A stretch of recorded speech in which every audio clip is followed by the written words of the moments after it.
Many workplaces have coffee machines in there as people consume this aromatic liquid for its taste and chemical called caffeine. Most people do that to improve their productivity and to stay awake after a heavy lunch, so I completely understand why people would consume this. But for me, I found other ways that has worked, and I actually haven't been drinking coffee for the past 10 years. My relationship with coffee started in school when I used the newfound energy to study more intensely through the late nights and to prepare for a big presentation because I want to be a bit more energetic and a bit more pumped up. I also grew fond of the aromatic taste of it. I like the smoky, burnt caramel taste that comes along with it. And we have like iced coffee with milk, without milk. And I've also explored the more atas coffee like Starbucks brewed coffee using freshly grounded beans. But somewhere along the way, I stopped drinking it because I began to wonder, is there a better way to generate energy within me instead of relying on a drink? And at first I felt that I drank coffee, it made me feel more alert and more pumped up, but later on I realized that it's kind of like an artificial boost of energy that leads to a crash later on. It's like I'm borrowing my energy later on to use it now, and then I can be a bit more energetic. But I find that this crash doesn't happen with other ways like exercise, good diet, and having a good sleep, as I feel that if I was to do these three things properly, I would feel naturally alert throughout the day, and these methods are kind of like clean, sustainable energy for me.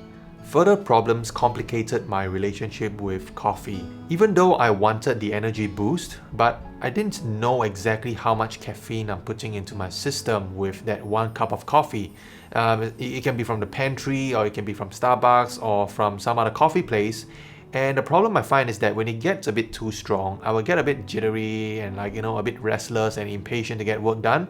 But if the caffeine is not strong enough, then I would feel like kind of disappointed and a bit still a bit tired due to the lack of energy. There are also some other unwanted side effects that I've experienced, such as a lasting feeling of thirst, having a dry mouth, reduced appetite, especially when I want to feel hungry but actually don't feel hungry enough to eat what I like. And sometimes I get headaches as well, and I think it all boils down to the effects of caffeine. The way caffeine works is that it stimulates our central nervous systems, thus making us feel more alert. But I find that through my research, our bodies would actually build a tolerance towards caffeine over time, so we may need to consume even more coffee just to feel the same. And there are also some other unwanted side effects which I will link in the video description below. There is also this debate about whether caffeine is good or bad for our bodies, or coffee in general, and some studies say that coffee is good for health, but others say that too much of it is not good, as the usual saying goes. And since we know that we have to take in more caffeine as our body builds tolerance towards it over time, I was leaning more towards the side that maybe it's not for me because of my negative experience with it. After I became a member of a church, we believe that we shouldn't consume strong drinks like coffee or tea because it's not good for health. And since then, I confirmed that it isn't right for me. So I stopped drinking it totally and decided to explore other ways, which I'm about to share with you, and combine the effects. They will give me way more energy than drinking multiple cups of coffee every day.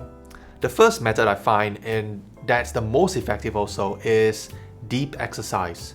Like after a good run, I feel fresher and my energy levels are sustainably higher the next day. And I find that the effects are stronger if I would do more intense exercise, like running at 80% for 10 minutes or doing maximum as many push-ups as I could in 1 minute. Then after doing it, I feel like there's this slow burning fire inside of me that provides a constant boost of energy for the next day, and the effects last up to 3 days, tapering off with each passing day. But it comes at a cost of 1 hour of my time after a long work day to go out for a run, because I need to change into a new set of clothes, I need to go out there and run, and I need to come back and take a shower. To me, it's like exchanging 1 hour of downtime today for 8 hours of elevated uptime tomorrow and over the next few days some more. So I think that it is an absolutely good trade of time that I should keep on making daily. The second method I find effective is to adjust my lunch diet. We all know that after eating a heavy lunch, we kind of like feel sleepy and like everything is suddenly impossible to do.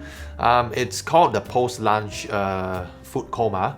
And through my research, I find that it is linked to blood flowing from our brains to our stomach to digest the food. So we have lesser blood working in our brains, and so as suddenly, brain activity slows down, and through the digestion of our food, digestion will actually also release sugar into our blood, causing a spike in the blood sugar, and that would also cause sleepiness. The result is that it would weigh on my concentration, and suddenly everything just seems more difficult to do after lunch. But the responsible ingredient that I found that has the greatest effect is the carbs.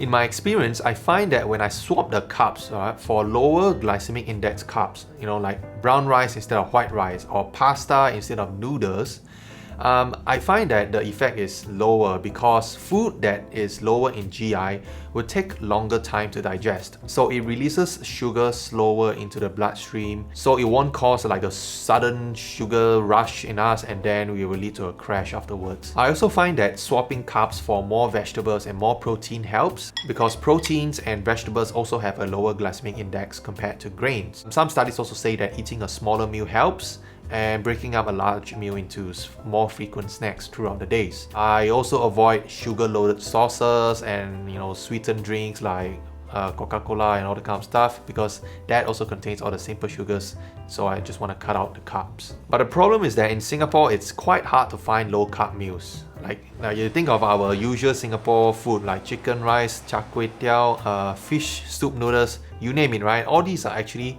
very high in GI because of the type of grains that are being used, and also it comes loaded with sauces, sugary sauces. Well, we do have some low-carb alternatives like salads and pasta, but they are a little more expensive and sometimes not so easy to find.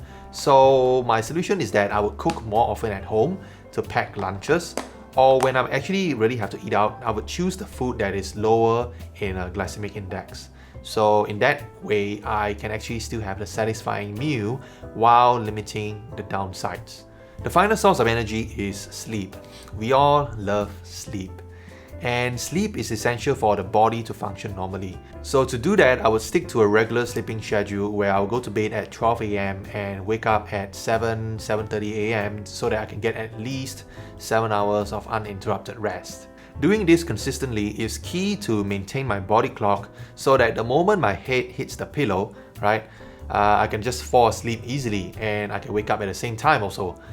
In the past, I regretted drinking too much coffee in a day, especially because it's iced coffee, it tastes delicious, and I ate a coffee dessert, and I drank another cup of coffee in the afternoon, so on and so forth, and this caused like an overload of caffeine in my system, and the effects lasted through the night, causing me to just stare at the ceiling for so long, too long, and just lose sleep for that night. So I really do treasure the feeling of having a good night rest and to wake up feeling refreshed.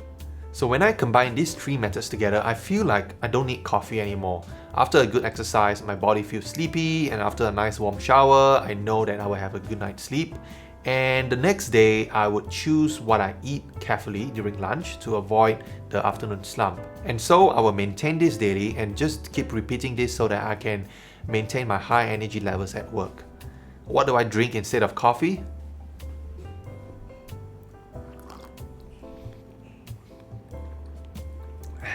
Water.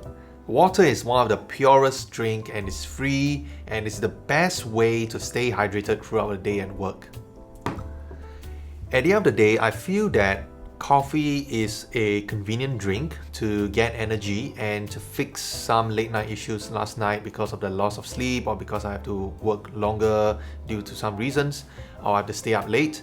But the effects can be drastic if we rely too much on it, especially on the long term. So it is a short-term fix that's worth billions of dollars every year as millions of people rely on it. But without it, most people I know would feel worse off because they wouldn't have the time to exercise or to sleep enough. But we have a choice. I think that if we actually make time to exercise, get sufficient sleep, and eat wisely, we can lead happier and more productive lives at work. Thank you for watching this video, and I hope this video has been helpful. If you have been one of my subscribers, thank you so much for subscribing, and I'd love to hear what you think. Please follow me on Instagram, as I may occasionally ask me anything, so that you can ask me questions and I can get some video ideas from your questions. If you haven't subscribed already, consider subscribing and let me know what other topics you'd like me to talk about, and I'll see you in my next video.